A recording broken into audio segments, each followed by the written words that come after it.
आज भी नियम है, नवमी तिथि के दिन अगर भगवान नारायण के चरणों में हल्दी और कुंकू दोनों चीजें चढ़ाई जाए तो नारी कभी विधवा होकर नहीं मरती। आज भी लिखा है, अखंडता को पाने के लिए भगवान नारायण के सीधे चरण में हल्दी और उल्टे चरण में अरौली चढ़ाई जाती। शमी के वृक्ष की पत्ती, जैसे ये बेलपत्र होता है, शिव को और गणेश को बेलपत्र शमी पत्र समर्पित होता है। आपको कथा में वर्णन किया था, 33 कोटि देवताओं को भले बेलपत्र नहीं चढ़ेगा, पर 33 कोटि देवताओं को शमी पत्र चढ़ता है। और उसमें एक गणेश जी महाराज और एक बाबा भोलेनाथ, इन दोनों को शमी समर्पित होता है, शमी पत्र समर्पित होता है। महाराज कथा में पहले भी वर्णन किया, आज फिर आपको, ये शिवलिंग है, समझ लेना बहुत अच्छे से, जो आपको करना है रिद्धि सिद्धि पाने के लिए, संपदा को बढ़ाने के लिए। ये शिवलिंग है, ठीक है। ये गोल जलाधारी है, ये चरण से जल नीचे गिरता है। शंकर जी का पूरा परिवार शिवलिंग के आसपास में है।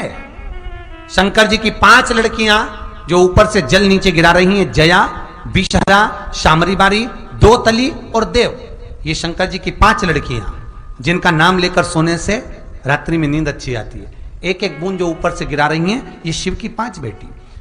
जहां से जल नीचे गिरता है, शिवलिंग का जो जल नीचे जाता है, उसके राइट भाग में गणेश जी का स्थान, लेफ्ट भाग में कार्तिकेय का स्थान, बीच में शंकर जी की सबसे छोटी लड़की अशोक सुंदरी का स्थान। शिव महापुराण की कथा कहती है, और गणेश चरित्र अपन श्रवण कर रहे हैं, जिसके घर में संपदा की कमी पड़ती हो, बीमारियां ज्यादा फैल रही हो, बहुत कष्ट हो महाराज, बहुत ज्यादा दुखी हो महाराज, कोई काम नहीं बन रहा, बहुत तकलीफ में हो, तो शमी पत्र, शमी की पत्ती, जहां गणेश जी का स्थान है वहां पर 5 शमी पत्र 5 समर्पित करें, और शंकर जी के ऊपर 3 शमी पत्र समर्पित करें। बहुत ध्यान देना, 5 शमी पत्र जहां गणेश जी का स्थान है शिवलिंग में, वहां समर्पित करें। 3 शमी पत्र शिवलिंग के ऊपर समर्पित करें। 1 शमी पत्र शंकर जी की चौखट पर लेफ्ट भाग में, जाते समय आपका उल्टा हाथ, जब मंदिर से निकलो तो उल्टे हाथ पर लेफ्ट भाग में शंकर जी की चौखट पर समर्पित करें 1 शमी पत्र। और महाराज घी का दिया जहां लेफ्ट भाग में आपने शमी पत्र रखा है, मंदिर में ना दिया लगाकर बाहर की ओर जहां शमी पत्र रखा है, उसके ठीक साइड में एक घी का दिया लगा दीजिए। गणेश पुराण कहती है, भगवान गणेश जी का मोर ध्वज का, मयूर ध्वज गणेश का नाम लेकर जो ये दीप शमी पत्र चढ़ा देता है, उसके घर से कभी रिद्धि सिद्धि नहीं जाती, वैभव प्रतिष्ठा नहीं जाती। कर कर देखना, अगले साल तक आपका व्यापार कितना चलता है हमको बताना जरूर, करके देखो एक बार। गणेश पुराण का, शिव महापुराण का ये प्रसंग करिए, जीवन में उतारिए। प्रश्न किसी ने करा है, बड़ा सुंदर प्रश्न है, समझने वाला प्रश्न है कि हम शंकर जी के मंदिर में जाते हैं,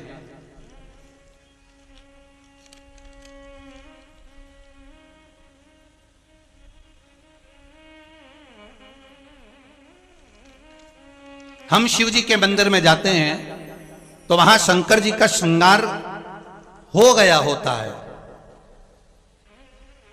अर्थात जो पूजन कर कर गया वो शिव जी का श्रृंगार करके गया।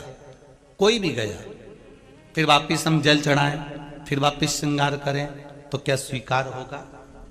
एक सहज वाली बात है, बहुत सुंदर प्रश्न है। इसका उत्तर भी बड़ा सरल है कि आपके पहले कोई पूजन करने आया, पशुपति व्रत का या सोमवार का या मंगलवार का या बुधवार का, जो भी पूजन करने आया उसने पूजन करा, श्रृंगार करा, इसके बाद में आप पहुंच गए, आपने भी लोटा भर के पानी चढ़ा दिया, तो क्या भगवान स्वीकार करेगा? क्यों नहीं, क्यों नहीं करेगा?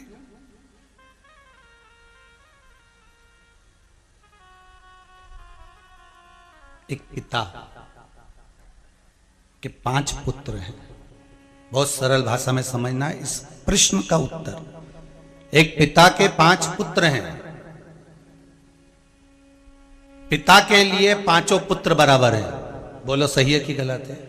माता के लिए, पिता के लिए ये पांचों पुत्र बराबर के हैं महाराज। इनके पास में कपट वाला भाव नहीं है। बड़ा बेटा आया, उसने कहा पिताजी 50 रुपए देना मुझे। पिताजी ने उसको 50 रुपए दिए। मंझला बेटा आया, पिताजी मुझे 100 रुपए देना। ले बेटा ये ले। कोई आया, मुझे 200 रुपए देना। हाउ बेटा ये ले। कोई आया, मेरे को 500 रुपए देना। हाउ बेटा ये ले। पिता के लिए सब बराबर है। अब एक बेटा आया, उसने पांव दबाया। एक बेटा आया, उसने हाथ दबाया। एक बेटा आया, उसने धोक लगाई। एक बेटा आया, पीठ की मालिश कर कर चले गया। एक बेटा आया, थोड़ा सा पिताजी को पानी पिलाकर चले गया।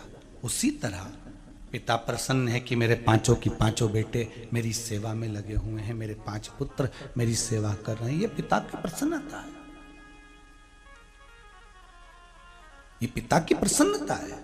उसी तरह भगवान की हम सब औलाद हैं, भगवान की हम सब संतान हैं। जो बेटी जो बेटा जब आता है और जब पूजन कर कर जाता है, भगवान उसकी पूजा को उसी समय स्वीकार कर लेता है। भगवान ये नहीं सोचता कि मेरा श्रृंगार हुआ है।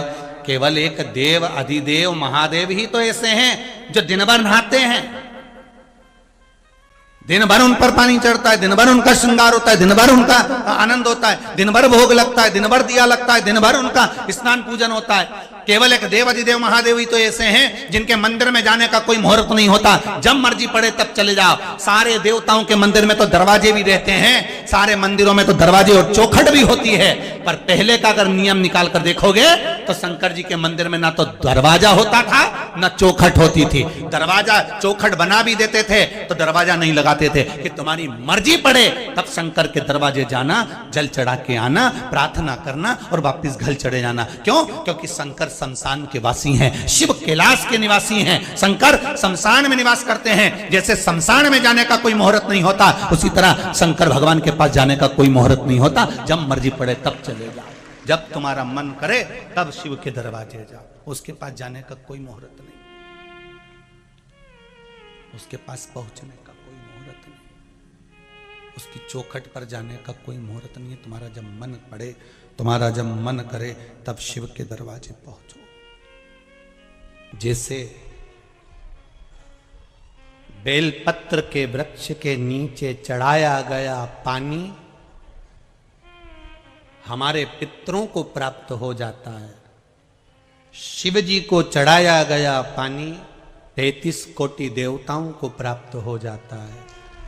उसी तरह भगवान देव अधिदेव महादेव को समर्पित करा गया एक बेलपत्र 3 लोक के हमारे संपूर्ण देवी देव जो भी विराजमान है उन सबको प्राप्त हो जाता।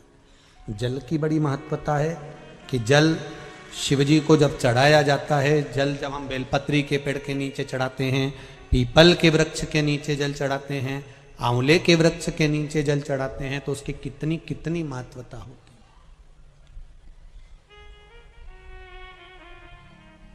उसकी कितनी मूलता है। दुनिया के लोग भले ना समझे, पर उसमें पहले का नियम है हमारा। पहले जो भोजन होता था, भोजन बनता था, उसमें आंवले की खटास डाली जाती थी। आज के ज़माने में तो लोग टाटरी डाल दें, नींबू डाल दें, ये सब बात की बातें। आंवला इसलिए डालते थे क्योंकि हड्डियां मजबूत रहती थी। अब आज के समय में तो कहाँ लोग बाग बस वो चमनप्राश मिल जाए आंवले का तो खा ले। पर नियम अगर माताएं बनाए कि आंवला नवमी पर आंवले के वृक्ष से आंवले लेकर आवे, आंवला नवमी के समय पर बहुत आंवले आते हैं, तो उसके बाद में उसके पहले कभी भी ले आओ और आंवले इकट्ठे कर कर वही जब दाल सब्जी भाजी बनाओ उसमें पटक दो थोड़ा सा एक आध आंवला, तो उसका जो रस तत्व है शरीर की हड्डियों के लिए अच्छा। तो हमारे यहाँ बेलपत्री का वृक्ष, पीपल का वृक्ष, आंवले का वृक्ष, इन तीनों जगह पर जो जल चढ़ाया जाता है उसकी महत्वता भी हमारे यहां दर्शाई गई, उसकी महत्वता भी दर्शाई। एक अच्छी बात सुनो, बहुत बाबा की कथा में प्राप्त हो और जीवन का कल्याण हो। कभी किसी मकान का उद्घाटन कर रहे हो, किसी दुकान का उद्घाटन कर रहे हो महाराज, मकान का, दुकान का आप उद्घाटन कर रहे हैं, उसको प्रारंभ कर रहे हैं, तो प्रयास करा करो कि पीपल के वृक्ष के नीचे की थोड़ी सी मट्टी, आंवले के वृक्ष की थोड़ी सी मट्टी, थोड़ी सी बेलपत्री के वृक्ष के नीचे की मट्टी, थोड़ा आंकड़ा, जो आंख होता है, जो शिव जी को फूल चढ़ता है सफेद आंख का, उसके नीचे की मट्टी, इन माटी को लाकर जहां नए मकान का मुहूर्त हो रहा हो या नए मकान में अपन जा रहे हो या उस मकान में कहीं पूजन आदि करा रहे हो, तो गाय के गोबर के साथ में, गौ माता का जो गोबर है, गौमूत्र है, उसके साथ में इन माटी को लेकर थोड़ा सा भाग लीप लेना चाहिए। क्यों? क्योंकि बेलपत्री के वृक्ष के नीचे लक्ष्मी जी का आवास है, पीपल के वृक्ष के नीचे नारायण और लक्ष्मी का आवास है, शनि का आवास, भगवान शिव का आवास है। इसलिए शिव जी का एक नाम है पिपलेश्वर महादेव। दधीची ऋषि की अस्थियां जाने के बाद में सुभाष ने जो अपना गर्भ था उसको पीपल के कोटर में रख दिया था और पीपल के वृक्ष का फल खाकर वो बच्चा जीवित रहा था, जिसका नाम पिपलाद हुआ था। शिवजी ने उसको वर प्रदान करा था, इसलिए उसका भगवान शंकर का नाम पीपल के वृक्ष के नीचे पिपलेश्वर महादेव पड़ गया था।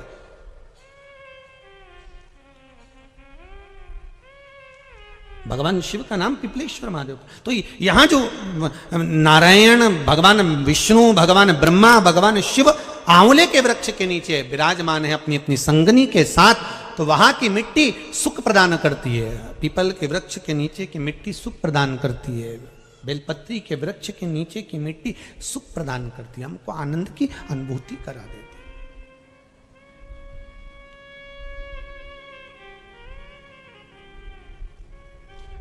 सुख जहां मिल जाए। महाराज शिव महापुराण की कथा कर रही है, देवराज नाम का ब्राह्मण थोड़ा सा कथा का रसास्वादन कर कर, ब्राह्मण देवता को नहीं मालूम कि ये चोर है, उन्होंने तो उसको भक्त समझा कि कथा सुनने के लिए आया है। अपने को मालूम नहीं पड़ पाता, अपने कथा के पंडाल में, अपने एरिया में कौन बैठा है, कैसा बैठा है, क्यों आया है, अपने को क्या मालूम। आप तो कथा के पंडाल में आया है तो आप समझेंगे कि कथा सुनने आया, आपने को क्या मालूम कि ये क्या करने आया।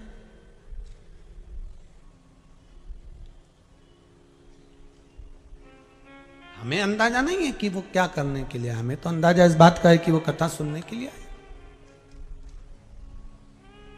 कथा श्रवण कर रहा है। अब शिव महापुराण की कथा कहती है, देवराज को कथा सुनी, ब्राह्मण देवता ने अपने मन से बात की थी, पर देवराज का मन शिव महापुराण में नहीं लग पाया था। होता है ऐसा, कथा में जानकर बैठने वाला बैठ जाता है और उसका मन नहीं लगता, तो कई लोग कहते हैं गुरुजी आपने तो कथा कही, उसने नहीं सुनी, तो आपको कैसा लगेगा, उसने श्रवण ही नहीं करी। तो हमारा निवेदन फिर वही है,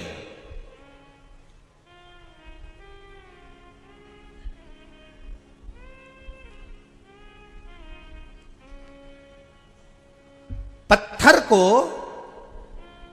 पानी में डाल दीजिए, पत्थर नहीं गलेगा, पर सूर्य की तपन से पत्थर शीतल तो रहेगा।